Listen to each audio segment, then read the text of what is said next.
আলাইকুম এভরিওয়ান, আপনারা সবাই কেমন আছেন? আশা করি আল্লাহর অশেষ রহমতে খুব ভালো আছেন। আমিও আলহামদুলিল্লাহ ভালো আছি। তো আজকের রেসিপি সিলেটের জনপ্রিয় আখনি পোলাও। তো এই আখনি পোলাও বানানোর জন্য এখানে আমি 3 কিলো গরুর মাংস কেটে ধুয়ে পরিষ্কার করে এরকম ছোট ছোট করে নিছি। আর এখানে হাড় ছাড়া চর্বি আর মাংসটা নিছি আমি। আপনারা চাইলে হাড়ও নিতে পারেন। আর এই মাংসটা আমি আমার ফ্রিজে ছিল, যার কারণে একটু যে কালারটা অন্যরকম দেখাচ্ছে। আমি এই মাংসটাকে গরম পানি দিয়ে আইসটাকে ছাড়িয়ে নিছি, যার কারণে আমার মাংসটা মনে হচ্ছে যেন সিদ্ধ সিদ্ধ, তাই না? তো এখন আমি প্রথমে এই মাংসটাকে ম্যারিনেট করে নিব। এখন আমি প্রথমে দিব আদা রসুন পেস্ট। এখানে আমি ভরে ভরে 4 চামচ আদা রসুন পেস্ট দিব। এখন দিব আমি 1 চামচ মরিচ গুঁড়া। আমি আজকে এই আখনিটা রান্না করব বাহিরের কিনা মশলা দিয়ে। 1 চামচ দিয়ে দিলাম মরিচ গুঁড়া, 2 চামচ দিব ধনে গুঁড়া। তো আজকের এই সিলেটি জনপ্রিয় আখনি রেসিপি যদি আপনাদের কাছে একটু ভালো লাগে, তাহলে আমার চ্যানেলটাকে সাবস্ক্রাইব করবেন, লাইক করবেন, শেয়ার করবেন এবং কমেন্টস করবেন। এখন দিব স্বাদ মতো লবণ, দিব 1 চামচ জিরা গুঁড়া। এখন দিব আমি 2 প্যাকেট বিরিয়ানি মশলা। এটা হলো A1 মশলা। যারা সৌদি আরবে আছেন তারা A1 মশলা দিয়ে এই আখনিটা রান্না করে দেখতে পারেন, অনেক ভালো হয়। দিয়ে দিলাম। এখন দিব আস্ত কিছু গরম মশলা। এর মধ্যে আছে 10-12টা লং, 4-5টা এলাচ, 1টা স্টার অ্যানিস, 2টা কালো এলাচ, 1টা দারুচিনি, 4-5টা হচ্ছে কাবাব চিলি, আর 10-12টা গোলমরিচ, আর 2টা তেজপাতা দিয়ে দিলাম। একেবারে সহজভাবে আমি রেসিপিটা আপনাদের সাথে শেয়ার করতেছি। তো প্লিজ একবার হলো ট্রাই করেন এই রমজানে ইফতারে এরকম একটা রেসিপি থাকলে তো আমাদের আর কি চাই। এখন দিব আমি 1/2 কাপ টক দই দিব। আমি এখানে কিছু পেঁয়াজ বেরেস্তা করছি। এই বেরেস্তার তেলটা যখনই এই আখনিটা রান্না করবেন, এই বেরেস্তার তেলটা দিতে চেষ্টা করবেন, তাহলে এটার ফ্লেভারও সুন্দর আসবে এবং টেস্টও দ্বিগুণ হবে। এখন দিব আমি 1 চামচ ঘি দিয়ে দিলাম। দিব আমি 4টা পেঁয়াজ কুচি দিয়ে মাখাই নিব। যত ভালোভাবে এই মাখানোটা হবে, মাংসটা অতই খেতে সুস্বাদু হবে। দেখেন মাখানোটা হয়ে গেল। এখন এই পর্যায়ে দিব আমি 1 মুঠো পেঁয়াজ বেরেস্তা দিয়ে দিলাম। দিয়ে আবার একটু মাখাই নিব।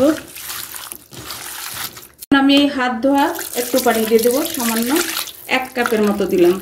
দিয়ে এখন 20 মিনিটের জন্য আমি এই মাংসটা রেস্টে রেখে দিব। 20 মিনিট পর আমি রান্নাটা শুরু করব। 20 মিনিট ম্যারিনেট করা হয়ে গেল। এখন আমি এটাকে রান্না শুরু করব। বিসমিল্লাহির রহমানির রহিম। প্রথমে চুলার আঁচটা হাই ফ্লেমে রেখে পুরোপুরিভাবে বলকটা নিয়ে আসব। এই যে দেখেন মাশাআল্লাহ বলক চলে আসছে। এখন একটু নেড়ে মিক্স করে দিব। এখনই কিন্তু সুন্দর একটা সুঘ্রাণ বের হয়ে গেছে।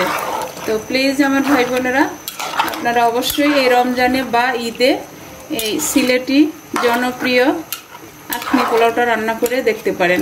আশা করি ভালো লাগবে, নিরাশ হবেন না। দেখেন মাংসটা থেকে কিন্তু পানিটা উঠে আসছে। আর যারা ফেসবুক পেজ থেকে দেখতেছেন তারা প্লিজ আমার পেজটাকে লাইক, শেয়ার, কমেন্টস করে দিবেন। এখন ঢাকনা দিয়ে আমি আমার চুলার আঁচটা মিডিয়াম টু লোয়ের মাঝামাঝি রেখে 30 মিনিট রান্না করে নিব। আর আমি আপনাদের সাথে একটা কথা বলি, 30 মিনিট হোক বা 20 মিনিট হোক, মাংসটা সিদ্ধ হওয়া পর্যন্ত রান্না করা, তাই না? তারপরে কমসে কম 30 মিনিট লেগে যায়। তো এখন আমরা 30 মিনিট অপেক্ষা করব। 30 মিনিট পরে আসলাম। আমি অফ ক্যামেরায় কিন্তু নেড়ে নেড়ে দিছি। মাশাআল্লাহ আমার মাংসটাও সিদ্ধ হয়ে গেছে অলমোস্ট। দেখেন লুকটা মাশাআল্লাহ মাশাআল্লাহ। আর এত সুন্দর ফ্লেভার আসতেছে, বাসায় না বানাই কিন্তু পাবেন না। এখন এই পর্যায়ে দিয়ে দিব আমি 1/2 কিলো আলু। এই যেভাবে ছোট ছোট করে কেটে আমি একটু তেলে ভেজে রাখছি। এখন এটাকে দিয়ে একটু মিশাই দিব। একেবারে সহজভাবে আমি রান্নাটা আপনাদের সাথে শেয়ার করলাম। এখন এই পর্যায়ে দিব এই যে 10টা কাজু বাদাম ব্লেন্ড করে নিছি।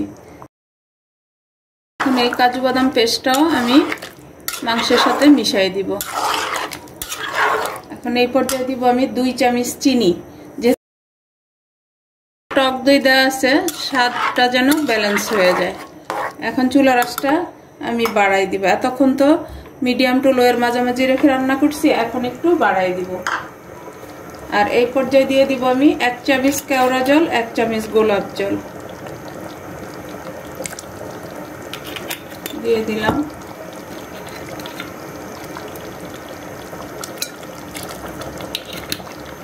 আবার একটু মিশাই দিব। মাশাআল্লাহ মাশাআল্লাহ, মনে হচ্ছে যেন কোনো হোটেলে চলে আসছি। এখন আরো 5 মিনিট হাই ফ্লেমে রান্না করে নিব। এই যে আমি আখনিটা বসানোর জন্য একটা বড় পাতিল বসাই দিলাম।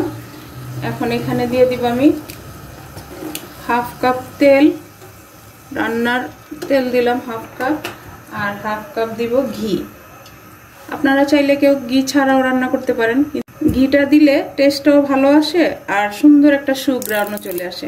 আর এর মধ্যে বেশি একটা মশলা দিব না। এখন এই যে 2টা তেজপাতা দিয়ে দিলাম, 4-5টা এলাচ, 4-5টা লং, আর 7-8টা হলো গোলমরিচ।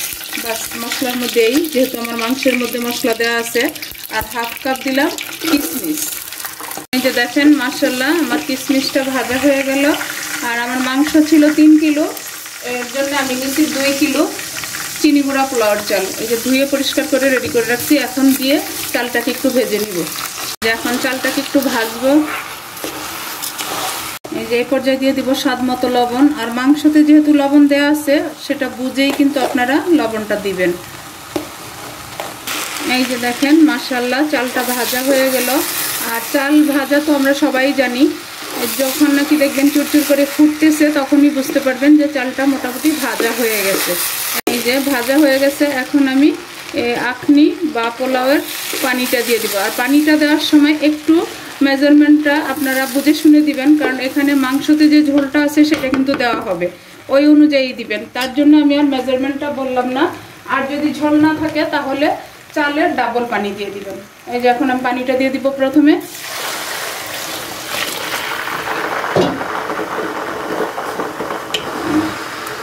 দিয়ে দিলাম। এখন এই পর্যায়ে এই যে আমি মাংসটা রান্না করে রাখছি সেটা ঢেলে দিব। এই যে বলকটা চলে আসছে, মাশাআল্লাহ অনেক সুন্দর একটা ফ্লেভারও চলে আসছে, দেখেন মাশাআল্লাহ। এখন এই পর্যায়ে দিয়ে দিব আমি 15-20টা কাঁচামরিচ।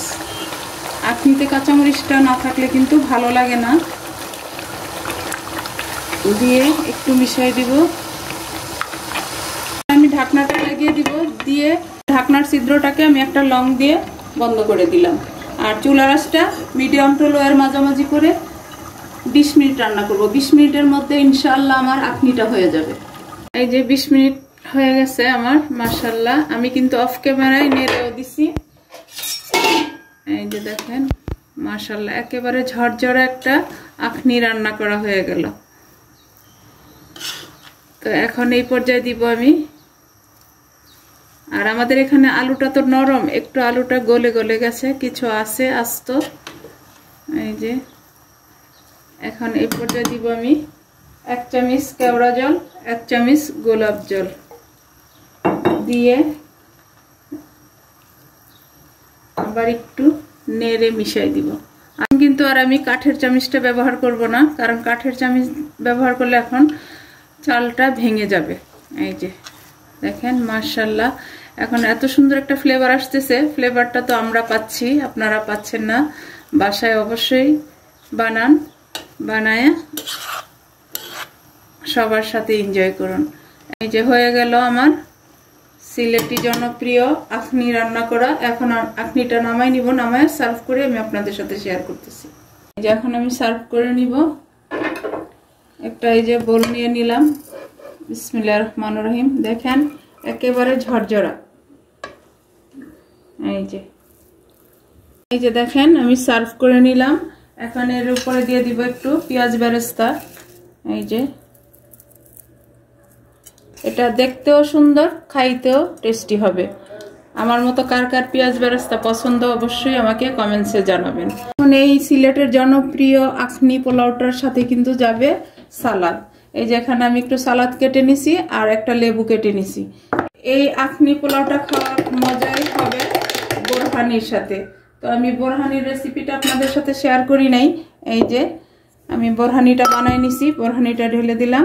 বিসমিল্লাহির রহমানির রহিম। মাশাআল্লাহ মাশাআল্লাহ। এই আখনি পোলাওর সাথে যদি এরকম একটু বোরহানি থাকে তাহলে আর কি চাই, টেবিলটাই জাস্ট জমে যাবে।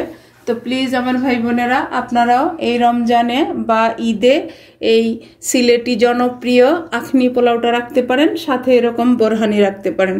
আর বোরহানি রেসিপি যদি কেউ চান তাহলে আমাকে কমেন্টসে জানাবেন, আমি অবশ্যই দেখাবো।